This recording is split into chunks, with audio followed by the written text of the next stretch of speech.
The flyweight division might have finally found what it was looking for in Manel Kape.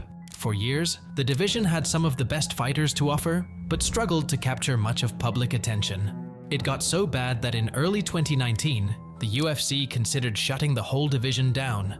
And although it started to pick up in recent years with fighters such as Davison Figueiredo and Brandon Moreno, they still didn't seem to gain much traction. However, since a new guy with an intriguing personality entered the scene that many would describe as based, fans started wondering if he might be the one to finally bring the excitement and attention the flyweight division desperately needed. But is one man enough to change it all? And just how captivating his personality really is? Before joining the UFC back in March 2020, Manel Kape had already created a name for himself in the Japanese organization Rizin. He was known for his flashy style and stirring up troubles during weigh-ins in anticipation of his bouts.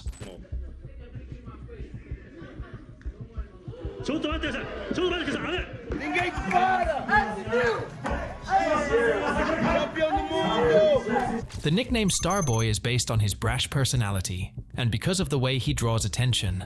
He often took inspiration from personalities such as Floyd Mayweather and 50 Cent, on whom he based his character later in life.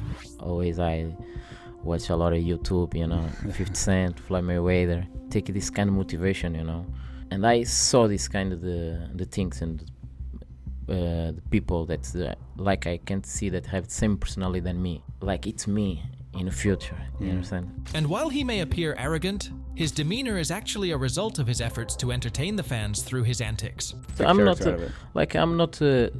cocky, I have a good education. When I'm a kid, I grow up with religion, Bible all the time, my family.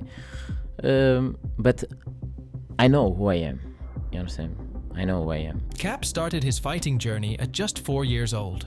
This was due to his father, who was a boxing world champion, and made him and his 4 brothers start in sports from a very young age.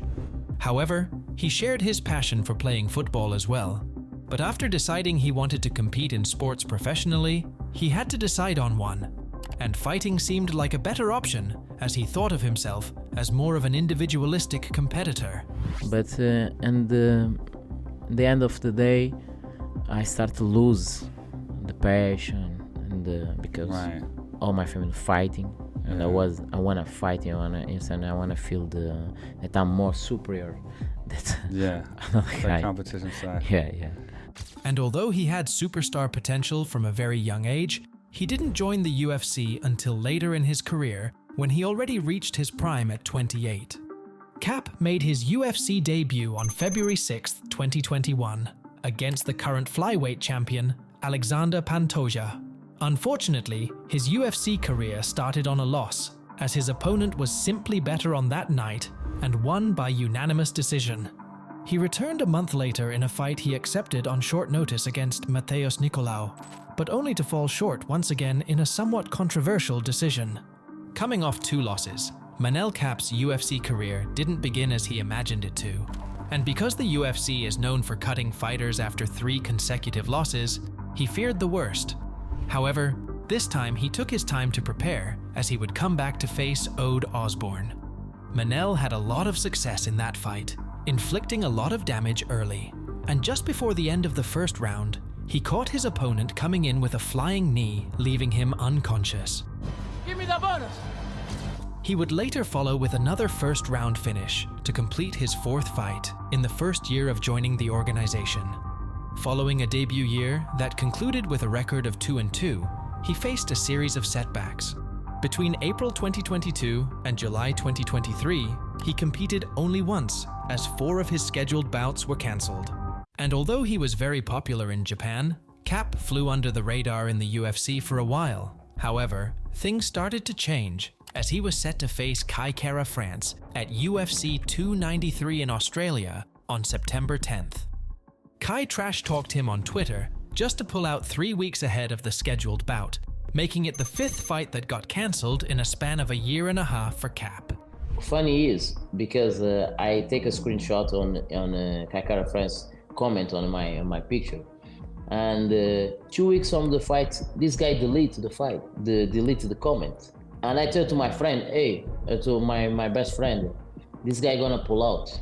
This caused his frustrations to rise, and he decided to verbally attack him at the press after spotting him in the crowd.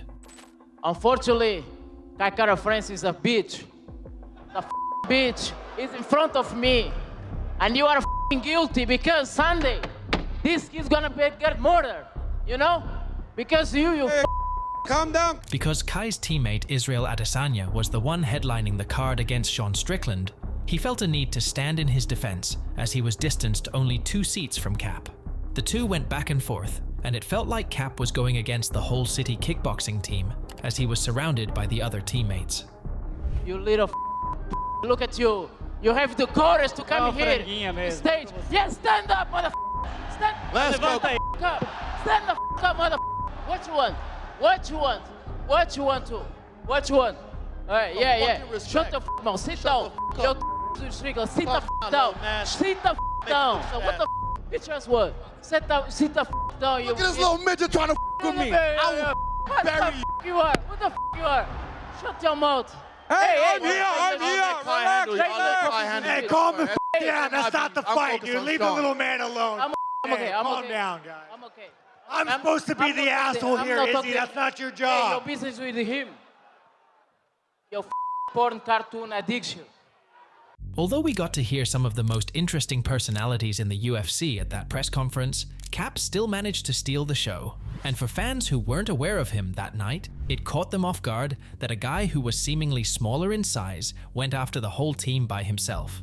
Cap was sitting in between 2 huge heavyweights, Tai Tuivasa and Justin Tafa, as well as close to the middleweight champion in Izzy. Because of this, some would think the scenario would cause him to back down, but that wasn't the case with Cap.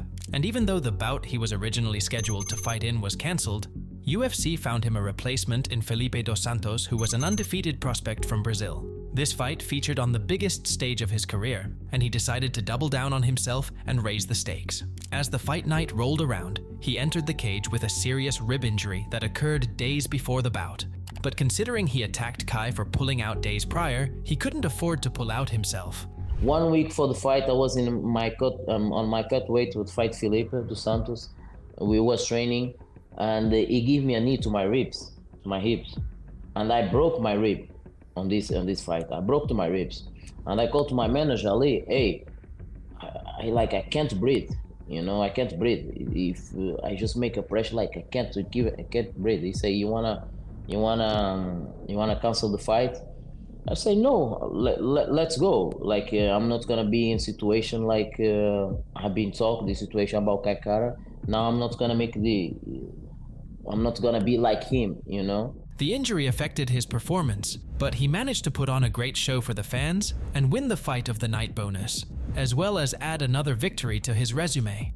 As Daniel Cormier approached him with a mic, he had one goal in mind, which was to go after Kai and his teammates one more time. Hey, listen, and no one gonna do anything, you know why? All your teammates is a bunch of faggots. While it seemed risky to use the homophobic slur on a mic, fans really liked his personality, as the guy speaks his mind without caring too much about what others think of him. During the build-up to this event, there was a story going around of Izzy's weird relationship with his dogs that Sean Strickland was more than happy to bring out during the press, as well as some of his feminine antics, such as painting nails, that have been annoying fans for a while. While Strickland was throwing insults at him, Cap joined after Izzy stood up to defend his teammate. The situation turned out horrible for Izzy, as he was getting verbally brutalized by Strickland, and now also by the guy who was 5 classes below him. To make matters worse, he even came out as a bully out of this situation, as he tried to scare Cap by sizing him up. He also ended up losing the fight to Strickland, which definitely didn't help his situation. Stirring up beef with Adesanya and Kai Kara France, along with some funny moments during the lead-up, and securing a convincing victory on fight night, significantly boosted his popularity. Now that he has captured public attention, people were curious about his perspective on everything that unfolded during that event. The man's going through a tough time right now. He just lost his belt. He said he's going to take some time off. I told him, hey, pay attention on Strickland. I told him. We come to the backstage. And I told him, hey, he come to me and say, hey, no disrespect, brother. I say for him, hey, we not brothers, first of time, we not brothers. First of all, we not brothers, not think that just because we from Africa, we not brothers. Second, Kakara can defend himself.